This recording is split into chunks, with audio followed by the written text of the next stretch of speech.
खरीफ महाअभियान के तहत किसान जागरूकता वाहन पहुंचा अमैन पंचायत। किसानों को वैज्ञानिक तकनीक के खेती कर अधिक उपज पाने की दी गई सलाह। यह अभी हम अमैन पंचायत भवन के पास मौजूद हैं और यहाँ यह देखिए किसान जागरूकता वाहन के माध्यम से ये LED स्क्रीन के माध्यम से किसानों को वैज्ञानिक खेती, जैविक खेती व अन्य तकनीकी खेती कर अधिक उपज पाने की सलाह दी जा रही है। खासकर जो कृषि ऐप के माध्यम से जो आप उसको अपने मोबाइल में डाउनलोड कर सकते हैं और सारी जानकारी ले सकते हैं। चतुर्थ कृषि रोड मैप विभिन्न जानकारी दी जा रही है। स्वस्थ बीज अपनाएं और अधिक उपज पाएं, उन्नत फसलों को अपनाना और अपनी आय को बढ़ाना, ये कृषि चौपाल और ये जो कृषि वाहन चला है उसका मुख्य आशय है। और इसमें देखिए यहाँ लोग काफ़ी संख्या में लोग जुड़े हैं और ये जागरूकता रथ पर LED के माध्यम से योजनाओं के प्रचार प्रसार कर दी जा रही जानकारी प्राप्त कर रहे हैं। हम जानते हैं हमारे साथ कृषि तकनीकी समन्वयक हैं, बताएंगे। मेरा नाम राकेश कुमार हुआ, मैं प्रखंड तकनीकी प्रबंधक जहानाबाद में कार्यरत हूँ। और आज इस शारदीय खरीफ महाअभियान का रथ है जो आज से शुरुआत हुआ है। पहला गांव है जो अमैन में है, इसके बाद हम लोग जामुक जाएंगे, उसके बाद है सुरंगापुर। और कृषि विभाग के अंतर्गत प्राकृतिक खेती पर विशेष जोर दिया गया है ताकि मिट्टी के उर्वरा शक्ति को बरकरार रखा जाए, पानी के बचत किया जाए और बिना लागत के खेती किया जाए। इसी उद्देश्य है जो हम लोग हर गांव में है जो इस रथ को। ये बड़ी बात है, बिना लागत की खेती। जी ये है क्या, हम लोग पहले जो खेती करते थे उसमें कोई अलग से मार्केट से सामान ला के नहीं डालते थे, तो फिर से हम लोग को पहले वाला ही योजना है को शिफ्ट करना है। जैसे हम लोग जैविक खेती, प्राकृतिक खेती करेंगे उसमें यानी गोबर वगैरह। जी गनौरा से है जो हम लोग यहाँ पर खेती करेंगे और उसका फायदा उठाएंगे। उसका पोषक तत्व भी बहुत अच्छा रहता है और जमीन की उर्वरा शक्ति बना रहता है और अनाज में भी पौष्टिकता बहुत ज़्यादा रहता है जिससे बीमारी कम हो। तो ये बहुत बड़ी बात है। इनका कहना है कि जो गनौरा जिसके लिए खाद के लिए आप मारामारी कर रहे हैं और वह गनौरा डालकर आप अपने खेतों को उर्वरक बना सकते हैं। हमारे साथ किसान हैं त्रिकौल धर्मेंद्र जी, क्या कहेंगे? किसान चौपाल क्या कह रहा है वाहन जागरूकता? बहुत अच्छा बात कर रहा है, होना चाहिए हर पंचायत में। तो क्या रासायनिक खाद अब आप लोग छोड़ेंगे? छोड़ देंगे, छोड़ देंगे। तो ये आप लोग जैविक खाद अपनाइएगा? क्या कहेंगे? बिना लागत की खेती कर रहा है, जैविक खेती को बढ़ावा देने के बाद। सबके पास गोबर या जैसे कि सब कुछ नहीं है, कैसे होगा? गोबर आप करिए, जानवर जो पोसेगा उसी के पास गोबर होगा ना। तो पोसना होगा आपको। किसान सलाहकार हिफाजत करीम साहब हैं।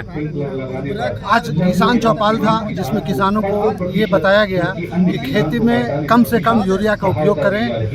यूरिया उतना ही उपयोग करें जितना खेत के लिए आवश्यक है। मिट्टी का जांच कराएं और उसके अनुसार खेतों में उर्वरक की इस्तेमाल करें।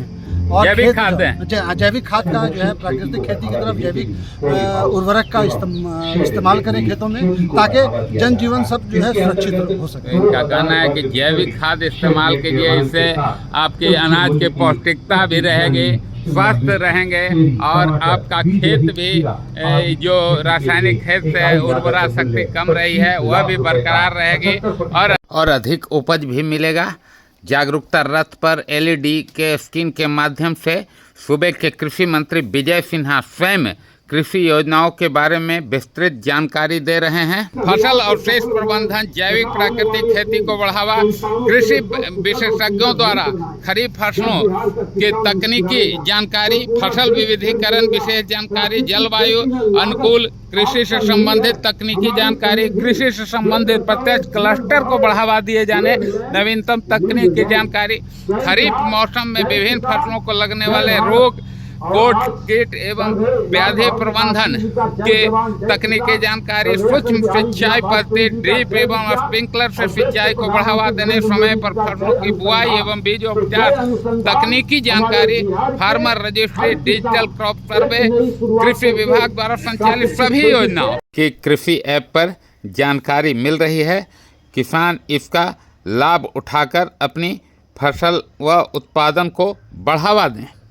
किसानों को खेती करने वाले यंत्रों पर मिल रहे अनुदान के बारे में भी विस्तृत जानकारी दी गई। कृषि समन्वयक शशिकांत ने बताया तकनीकी खेती यंत्र उसके लिए किसानों को 50% से लेके 90% तक कृषि यंत्रों पर, विभिन्न कृषि यंत्रों पर, छोटा से लेके मतलब हंसुआ, खुरपी, कुदाल से लेके और पावर टिलर, कंबाइन हार्वेस्टर तो बंद कर दिया गया क्योंकि उसमें लोग काट के आग लगा, लेकिन पिछले कुछ वर्ष पहले तक कंबाइन हार्वेस्टर तक मतलब 12 लाख तक की सब्सिडी तक का यंत्र हमारे यहाँ मिलता था। लेकिन बहुत सारे यंत्र है, पावर टिलर हुआ या फिर पावर थ्रेशर हुआ, रीपर हुआ, रीपर कंबाइंडर हुआ, ये सब पर 50%, मोटर हुआ, मोटर पर 50% सब्सिडी है। ट्रैक्टर पावर टिलर पर क्या? ट्रैक्टर बंद हो गई है। ट्रैक्टर भी लोग कॉमर्शियल यूज में ज़्यादा आ रहे थे, इस कारण बंद हो गए, लेकिन पहले हमारे विभाग से ट्रैक्टर भी। तो ये बड़ी बात है। हंसुआ, खुरपी से लेकर कई यंत्र जो हैं वो आपको 50% से 80% पर अनुदान पर आपको मिल रहे हैं। किसान भाई इसका लाभ उठाएं। प्राकृतिक खेती के बढ़ावा देने पर भी जोर दिया गया। प्राकृतिक खेती की ओर बढ़ावा देने की भी जानकारी दी गई। उन्हें बोला गया अगर आप यूरिया की जगह ढैंचा का उपयोग करते हैं तो 1 वर्ष लगाने पर आपको 3 वर्ष खेत में किसी तरह का यूरिया खाद देने की आवश्यकता नहीं है। इससे खेत का सिर्फ उर्वरा शक्ति, नाइट्रोजन का ही कैपेसिटी नहीं, साथ ही साथ टेक्सचर का भी सुधार होता है, सॉइल में एरिएशन बढ़ता है और जो रोग बीमारी जो जिसके इंसेक्टिसाइड, पेस्टिसाइड के कारण हो रहा है वो भी कमता है। तो किसान भाइयों के लिए बड़ी बात है। हरित खेती ढैंचा लगाएं खेतों में और अपनी उर्वरा शक्ति को बढ़ाएं। कीटनाशक जो क्षमता है वह भी बढ़ेगी और अधिक उपज भी मिलेगा। खबरों से अपडेट रहने के लिए चैनल को सब्सक्राइब एवं वीडियो को लाइक व शेयर करें तथा फेसबुक पेज को भी फॉलो करें।